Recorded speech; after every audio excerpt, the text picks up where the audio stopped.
इम्फाल में इस सप्ताह सोमवार को कर्फ्यू के बीच में ही हजारों स्त्रियां, साथ में पुरुष भी अफस्पा वापस लेने की मांग के साथ सड़कों पर उतर गए।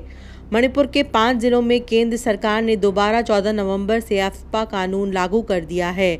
हमने पिछले वीडियो में ये जानकारी दी थी।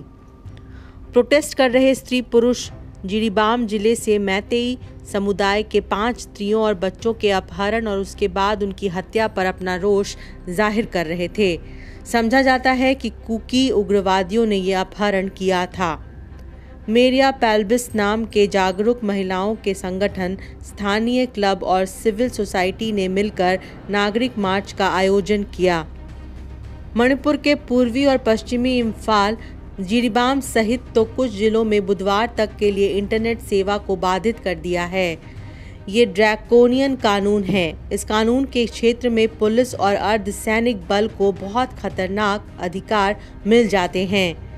कश्मीर के साथ साथ नॉर्थ ईस्ट के कई इलाकों में ये कानून लागू था, परंतु इस क्षेत्र से अफस्पा को हटा दिया गया था। अंत तक देखते रहें हमारे इस वीडियो प्रस्तुति को, देखें और शेयर करें। राष्ट्रीय स्तर पर जैसे एनडीए है, इसी तरह हिमंत विश्व शर्मा ने नॉर्थ ईस्ट डेमोक्रेटिक अलायंस बना रखा है। मणिपुर के 60 विधायकों के सदन में भाजपा अकेले 32 के बहुमत में है। नेशनल पीपल्स पार्टी एनपीपी के 7 विधायक भी सरकार के समर्थन में थे। इन्होंने अपना समर्थन वापस ले लिया है। कॉनरैड संगमा का मूल रूप से भाजपा से विरोध नहीं है, बल्कि एनपीपी अन्य राज्यों में भाजपा का समर्थन ले रही है और दे भी रही है। एनपीपी अरुणाचल प्रदेश में भाजपा के नेतृत्व वाली सरकार को अपने 5 विधायकों का समर्थन जारी रख रही है। एनपीपी नेता संगमा मणिपुर के मुख्यमंत्री पद से एन बीरेन सिंह को हटाना चाहते हैं। खुद भाजपा के विधायक भी मणिपुर के मुख्यमंत्री को बदलना चाहते हैं, परंतु हमने पहले वीडियो में यह समझा है कि बीजेपी के हाईकमान को एन बीरेन सिंह के मैतेई होने की वजह से संकोच है। एनपीपी के नेता कॉनरैड संगमा मेघालय के मुख्यमंत्री हैं और इन्हें भी वहां बीजेपी के 2 विधायकों का समर्थन प्राप्त है। जानते चलें कि मणिपुर में बहुत बड़ी आबादी के रूप में मौजूद मैतेई समाज आदिवासी यानी जनजाति का दर्जा चाहता है। कुकी जनजाति या अन्य जनजातियां नॉर्थ ईस्ट में आदिवासियों के आरक्षण का लाभ लेती आई हैं। मणिपुर में नागा जनजाति और कुकी जनजाति के भी 10-10 प्रतिनिधि विधानसभा में हैं। दोनों जनजातियां मिलकर मणिपुर की अल्पसंख्यक जमातें हैं। एन बीरेन सिंह की वजह से कह सकते हैं कि मणिपुर में डबल इंजन की सरकार है। केंद्र की भाजपा सरकार और राज्य की बीरेन सिंह के मुख्यमंत्री के रूप में बीजेपी के नेतृत्व वाली सरकार के खिलाफ मणिपुर हिंसा के लिए उंगलियों का उठना स्वाभाविक है। मणिपुर के मामले में जिस राजधर्म या कल्याणकारी सरकार चलाने की जिम्मेदारी बनती है, वह नहीं पूरी की गई है। अन्य पूर्वोत्तर के राज्यों के मामले भी उलझ सकते हैं। मेघालय की खासी जनजाति है। मणिपुर भारत में नेशन बिल्डिंग या राष्ट्र निर्माण के जारी प्रक्रिया के लिए एक महत्वपूर्ण कड़ी है। देखते रहें हमारे इस वीडियो प्रस्तुति को अंत तक।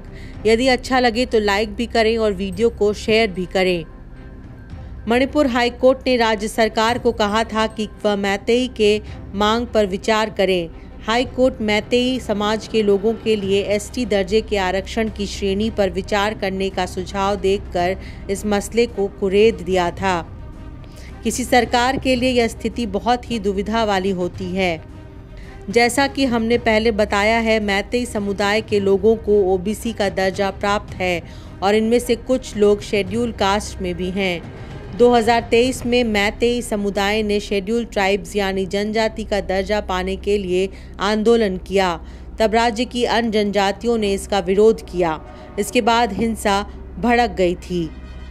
आगे इसी वीडियो में समझें कि नॉर्थ ईस्ट में विभाजन का अतीत रहा है।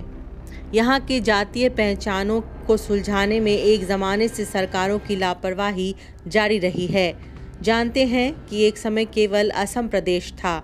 जातीय पहचानने को लेकर वहाँ कई आंदोलन हुए, कई छोटे छोटे राज्य बने। अलगाववाद नॉर्थ ईस्ट के समाज की ऐसी ही चली आ रही समस्या है, जिसकी वजह से कोई जातीय पहचानों की अनेक उलझनें हैं। जनजाति के लोग ज़्यादातर क्रिश्चियन हैं और मैतेई हिंदू हैं। भारतीय जनता पार्टी और आरएसएस नॉर्थ ईस्ट के राज्यों के लिए हिंदुत्ववादी नज़रिया से द्वंद्व रखती है। मैतेई समाज में एक डर और है। पड़ोसी देश म्यांमार में जब सत्ता पलट के बाद सैनिक शासन लग गया तो वहां से चीन जनजाति के लोग शरणार्थी के रूप में आने लगे। नॉर्थ ईस्ट के जनजाति के लोग चीन शरणार्थियों के साथ संबंध रहा है। मैतेई समाज में भी यह डर था कि उनके आने में कुकी जनजाति की आबादी बढ़ जाएगी। हम जानते हैं कि किसी भी अलगाववाद की समस्या का समाधान करते हुए अलग होने वाले क्षेत्र में यदि अल्पसंख्यकों का ध्यान नहीं रखा गया तो समस्या आगे भी पनप जाती है। एनपीपी के नेता कॉनरैड संगमा मेघालय के मुख्यमंत्री हैं। माना जाता है कि वह अपनी पार्टी के नॉर्थ ईस्ट में बने रहने और विकास के लिए जनजातीय का समर्थन बनाए रखना चाहते हैं। गोरो जनजाति से ताल्लुक़ रखने वाले संगमा जानते हैं कि मणिपुर में कुकी जो जनजाति का ख्याल रखना होगा। एनपीपी के पूर्वोत्तर में विस्तार के लिए कुकी जो को मदद देते रहें।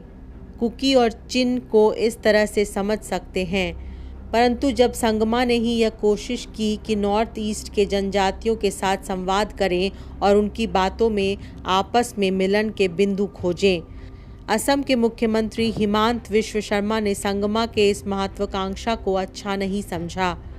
कॉनरैड संगमा पहले कांग्रेस के नेता रह चुके हैं। इन्हें असम तथा नॉर्थ ईस्ट में भारतीय जनता पार्टी के बढ़ते हुए इरादों के मार्ग में रोड के रूप में भी लिया जाता है। कुकी समुदाय और जो समुदाय के बीच में संगमा का कद काफ़ी बढ़ गया है। प्रोग्राम का अंत इस बात से करेंगे कि मणिपुर भारत में नेशन बिल्डिंग या राष्ट्र निर्माण के जारी प्रक्रिया के लिए एक महत्वपूर्ण कड़ी है। इस तरह अगले प्रोग्राम में हम और कुछ जानकारियां सरल रूप से प्रस्तुत करेंगे।